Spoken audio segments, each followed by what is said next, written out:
There was once a little boy who had a bad temper. His father gave him a bag of nails and told him that every time he lost his temper, he must hammer a nail into the back of the fence.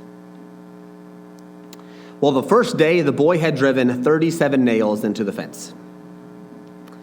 And over the next few weeks, as he learned to control his anger, the number of nails hammered daily gradually dwindled down. He discovered it was easier to hold his temper than to drive those nails into the fence.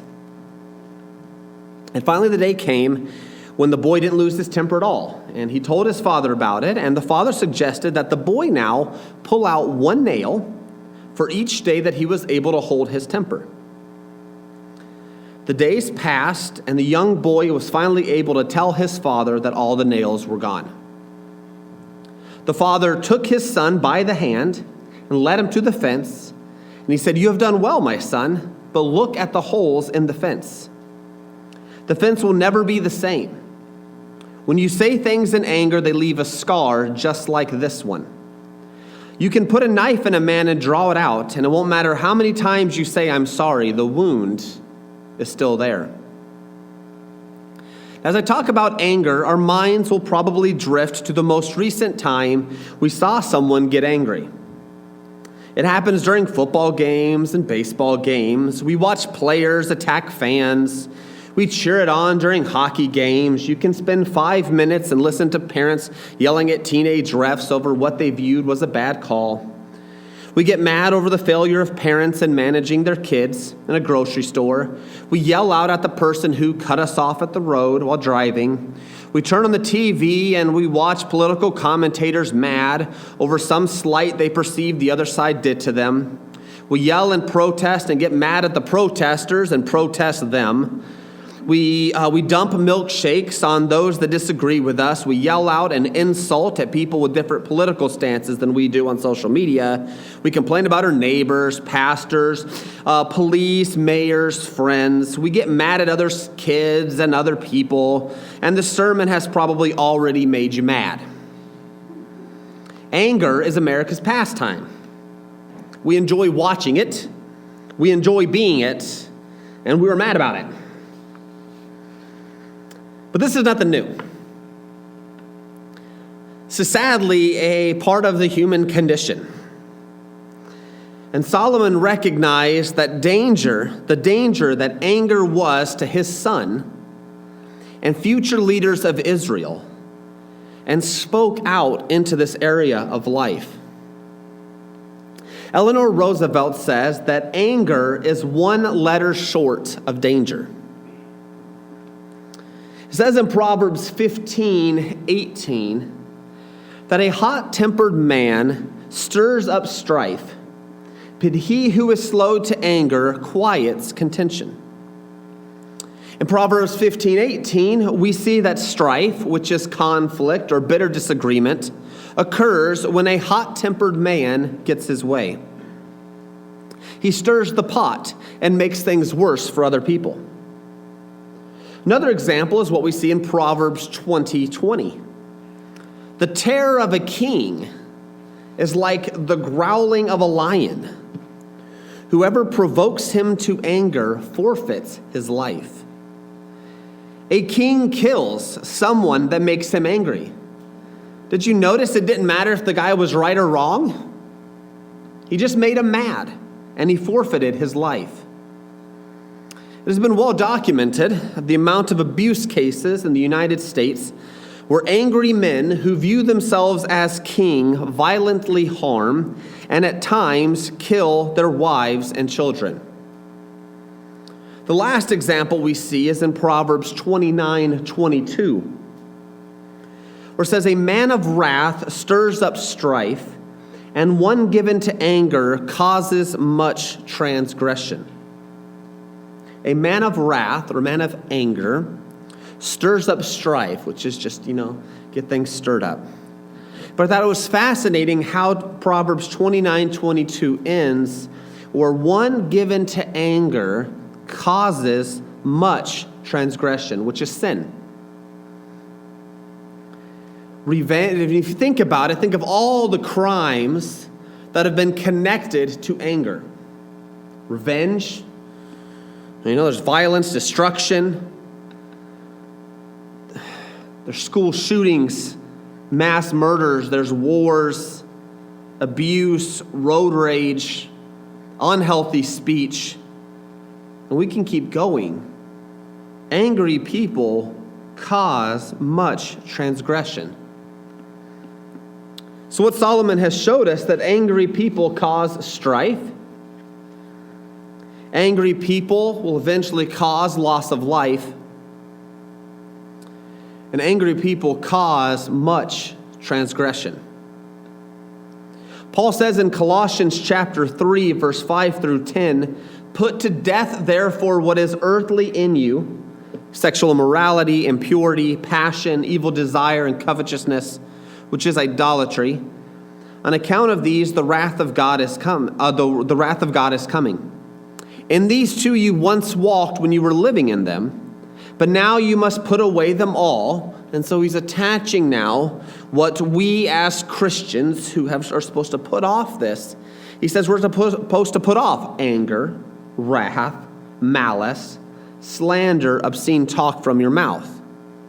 Do not lie to one another, seeing that you have put off the old self with its practices, and have put on the new self, which is being renewed in the knowledge after the image of its creator. Christians should not live in anger, because it is dangerous. It causes strife. It eventually leads to loss of life. Whether we want to admit it or not, it causes much transgression. And I'm afraid at times, and I put this as a Christianity has decided to join the noise of anger. And I'm afraid at times have joined the causing much transgression around the country. Anger is dangerous. Last Sunday, I read an article by the LA Times that was trying to find commonality amongst every mass shooting since 1966. I thought it was very insightful, and they found 4 common traits of a mass shooter. I don't know if I wrote these down. Nope. Okay. So the first one is the vast majority of mass shooters experience childhood trauma and exposure to violence at a young age. This includes parental suicide, physical or sexual abuse, neglect, domestic violence, and or severe bullying. So these traumas generally serve, especially for those in our church family who have been through them, as a precursor to depression, anxiety, thought disorders, and suicide. The second thing they found was that most shooters had reached an identifiable crisis point in the weeks or month leading up to the shooting. Loss of a close relationship or being fired from a job would fit into these categories. Something triggered. The third one is most of the shooters had studied the action of other shooters and sought validation for their motives. And this is generally through the news or social media. A site shooters get 24-hour publicity and at times support for their actions, and oftentimes they do not get to see the benefit of their work because they're in jail or dead. But they've seen it happening from previous ones. You guys get that? The shooter doesn't, but they get to watch how it plays out with other people. For example, you might have heard that there was a man that assaulted a teenage boy in Montana for not taking off his hat during the national anthem. You spend 2 minutes on the social media page. I usually stay away from those things, but because of research purposes, literally, you will see validation after validation of statements like this. Well, if the left would stop pushing people, then this wouldn't have happened. It's blame shifting. It's validating the actions. Could you guys see me assaulting like Wesley or something because he didn't take his hat off during the national anthem? That's what it's like. But we validate and we celebrate outbursts of anger. Because what we see is anger begets more anger, begets more anger. And we always try to one-up each other. And then the fourth one is each shooter had the means to carry out their plans, such as firearm knowledge, vehicles, bomb training, etc. So I think in America, we have created what I could call an environment of anger. We don't think about it, but we enjoy being mad at people. You can spend just a few minutes watching the news, going online, doing whatever else like that, and people are constantly mad at each other. And we keep going back. We enjoy it. It gets us fired up, and we get mad about it. Or we get mad that they're mad. And it's the cycle that happens. So the second point is really what I want to speak here is anger's audience. I think to be very careful feeding this. And so he says in Proverbs chapter 15, verse 1, he says, a soft answer turns away wrath, but a harsh word stirs up anger. There was a lady who, if you've ever been, grocery shopping in any grocery store, have you ever stood there looking at, a food item and someone steps in front of you? Has that ever happened to you? Come on. Okay. They're looking for their thing. We're looking for our thing. Now, if you think about it, I have a choice there. I can say, hey, bozo, I'm looking at that can of SpaghettiOs. Or I could be like, excuse me, and they usually jump. But they're not mad at me, and I'm not mad at them. They're just as oblivious as I am when you go grocery shopping. None of us have any idea what we're doing in there. That's why ClickList has become so popular.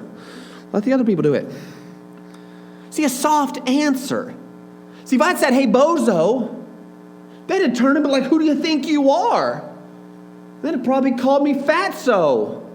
And then I'd be like, then what do? Do I get angry now? Or do I say, you're right? So we've got this soft answer.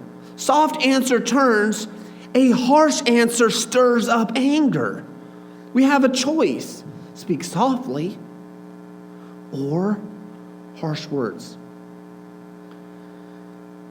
He also says in Proverbs 21:14, he says, a gift in secret averts anger, and a concealed bribe strong wrath. So you have this comparison he gives us here, where he says a gift in secret averts getting angry, okay? And then in comparison, if someone is using a concealed bribe that actually brings wrath. So we have a gift that is a nice thing given to someone with no expectations, or a bribe, which is a something that is used with a level of expectation, entitlement. Have you guys ever been given something and you really wish you hadn't been given it? Because they're going to try to cash in later. Always at a terrible time. Well, I gave you such and such, and you're like, thought that was a gift. Found out it wasn't. I really wish you'd have never given it to me. Because we don't like owing people, we don't like that. But if someone gives us a gift because they love us and they don't want anything back, it's really hard to be mad at them, isn't it? You're just like, thank you. Really appreciate it. See, because what a bribe does is a bribe, it's a form of manipulation. And we don't like it. And so inadvertently, we are a part of the audience of anger. when we participate in manipulation, or we participate in silencing people's voice, or we participate in it when we use harsh words with one another. We are encouraging anger. We might not be the one who gets angry, but we're pushing the buttons and generating a hostile culture with each other. He says in Proverbs 22, 24 through 25, he says, "Make no friendship with a man given to anger, nor go with a wrathful man, lest you learn his ways and entangle yourself in a snare." Think about that as an audience. If you see a person who's repeatedly given to anger, you're not supposed to be buddy-buddy with them, because anger is contagious. Lest you learn his ways and entangle yourself in a snare. We'll talk about this here in a little bit. Proverbs 29, verses 8 and 9 says, "Scoffers set a city aflame, but the wise turn away from wrath. If a wise man has an argument with a fool, the fool only rages and laughs, and there is no quiet." So it says, stop engaging with angry people. See, if you argue with a fool, they're going to bring you down to their level and then beat you with experience.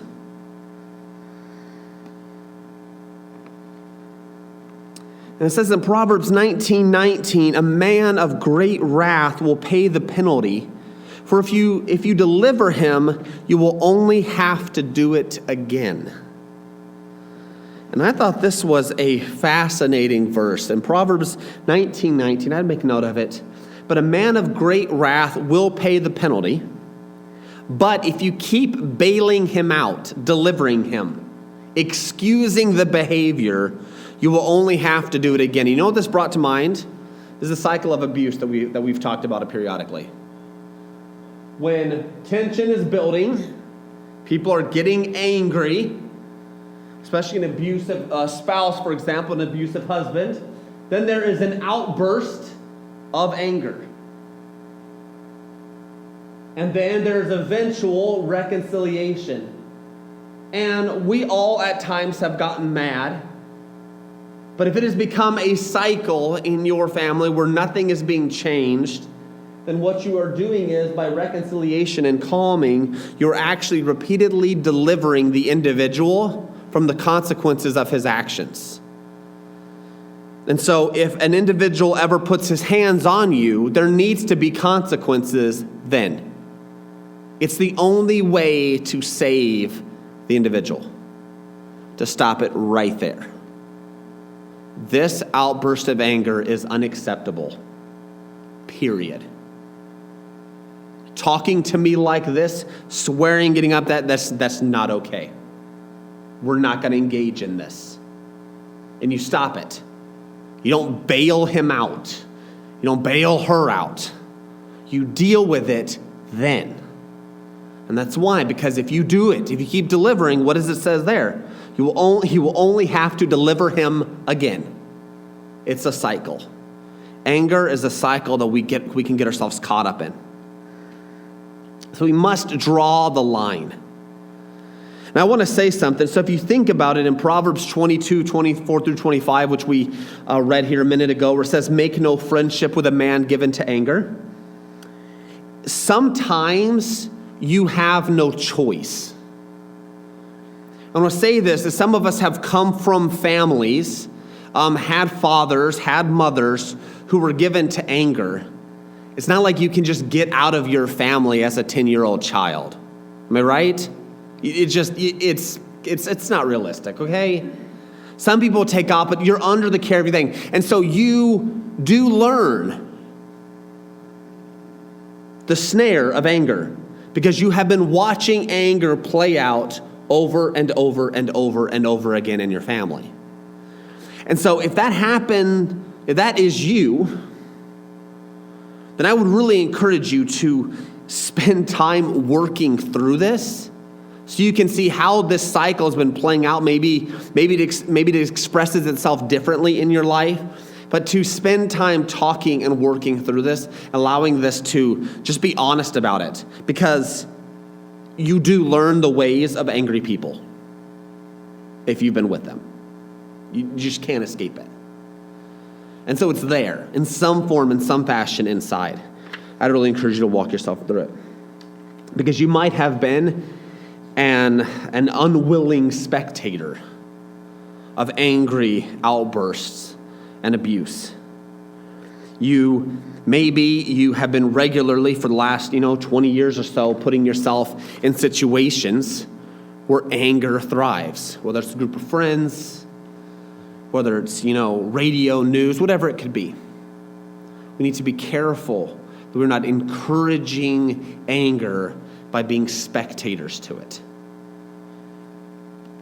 It says in Proverbs 14:29, whoever is slow to anger has great understanding, but he who has a hasty temper exalts folly. It says in Proverbs 14:29 there, it says that anger comes from a lack of understanding. Anger comes from a reaction. It's hasty. It says, but he who has a hasty temper exalts folly. So anger is a reaction, generally speaking. It's hasty, and we're going to build on this there in a minute. In Proverbs 16:32, it says, whoever is slow to anger is better than the mighty, but he who rules his spirit than he who takes a city.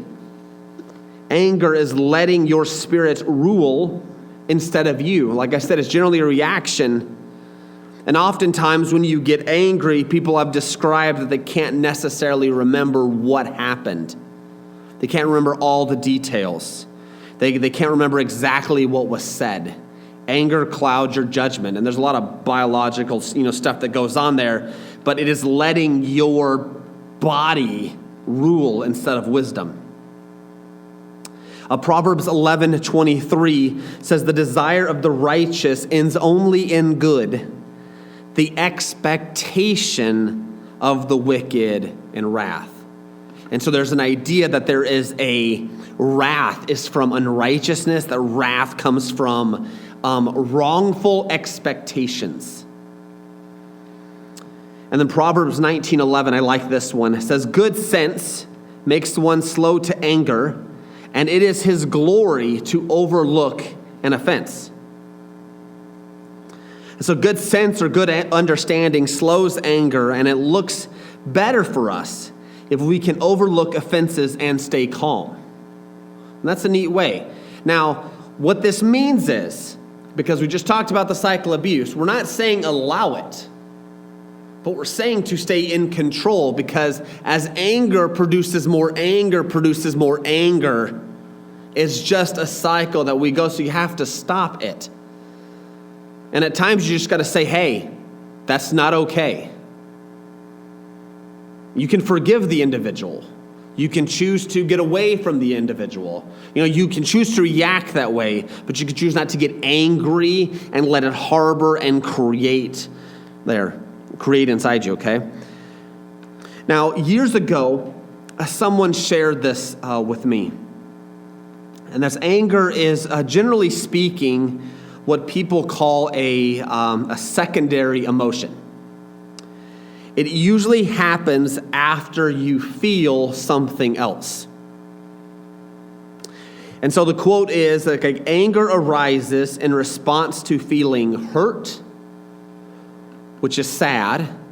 Anger arises in response to feeling threatened, which is being scared. Or anger arises as if you are seen as bad when you are not, and that's shame. I think anger, as we've also seen, can come from the feeling of entitlement. See, anger is a reaction to a thought. And as we've already seen in Proverbs, we need to increase our understanding of our own selves to stop being angry. And this is why I encourage counseling and talking this through with somebody who knows these questions to ask.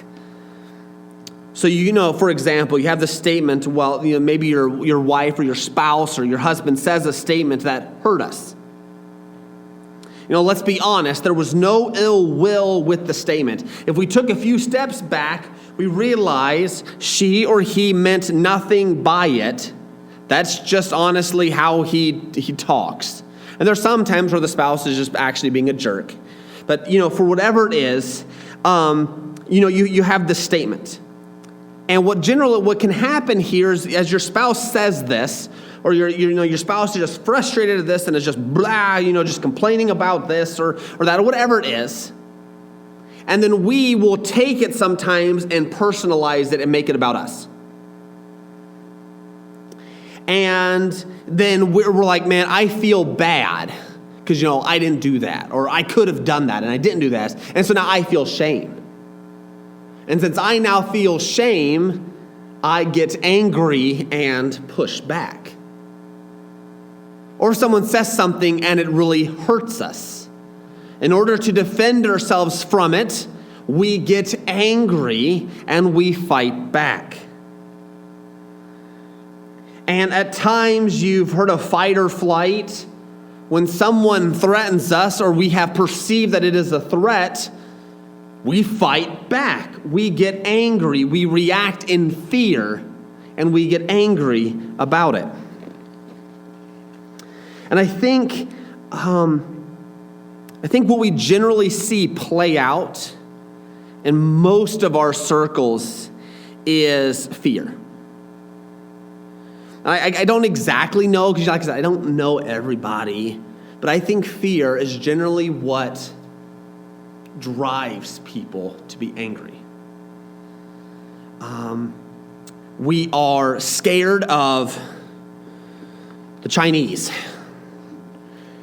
We are scared of legal immigrants.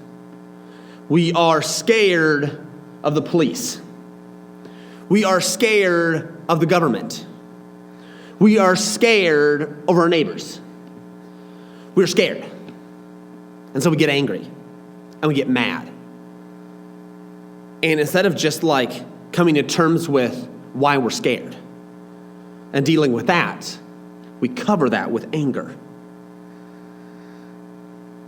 Another thing is ask yourselves, well, why do I keep getting mad while driving? Okay?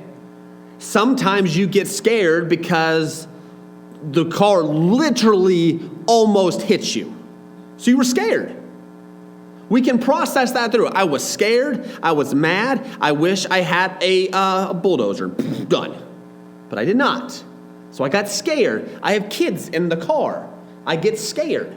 That is a reaction. So we've got to come to terms with that and process through that. But other times, I'm sorry, I have been there.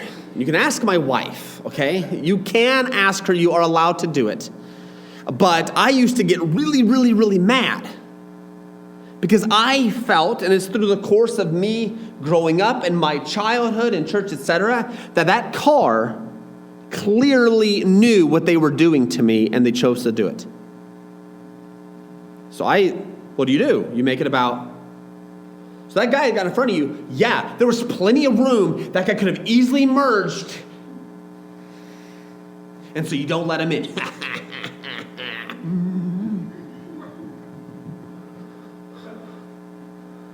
So we do. Just get so worked up. We go to some man. And maybe you feel like you're being attacked. Well, that's something you need to work through, because most likely they're completely oblivious to everything but Lady Gaga on the radio. They have no idea what else is going on. Okay? None. It probably wasn't personal. But we've got to process that through. Why are you getting so mad? It's also possible that you feel like you're entitled, that no one is allowed to interrupt your trip to the grocery store. Not a single car, not a single red light, because we know the red lights are all out to get us. Okay? I expect to get in my car and have no problems whatsoever as I make it to the grocery store. Zero. That pedestrian clearly could have waited till after I passed across the road. Maybe I'll just drive by fast and open the door on him. Get mad. I say it, but the people are laughing, probably thinking, gotcha. Okay? We have to figure out what is driving our anger. And it is probably, especially if we have a habit of this, it is going to be a very uncomfortable experience. And I will tell you, if you spend any amount of time in my office as we talk about this, I will literally be peeling layers of your heart and expose it. Where inside you are just a scared individual. Or inside you have literally suffered shame most of your life and you are so scared now to come out. And so you're angry and you act tough. See, there's something going on inside that's generating that anger. And we have to address it. See, because it says in Proverbs 14:29 that whoever is slow to anger has great understanding. And I believe so much of that understanding is understanding you, yourself. But he who has a hasty temper, one that doesn't know why this happened, one that explodes, freaks out, reacts quickly, does nothing but exalt folly. Could you imagine if you had a camera plugged into your car facing you and you were on like the Truman Show on reality TV and people saw how you reacted to things? Could you imagine how, and if you got to watch it, how goofy you would look losing your temper? Let's be honest.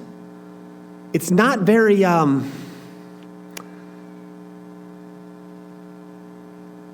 pretty. I don't know. I'm trying to think of the word.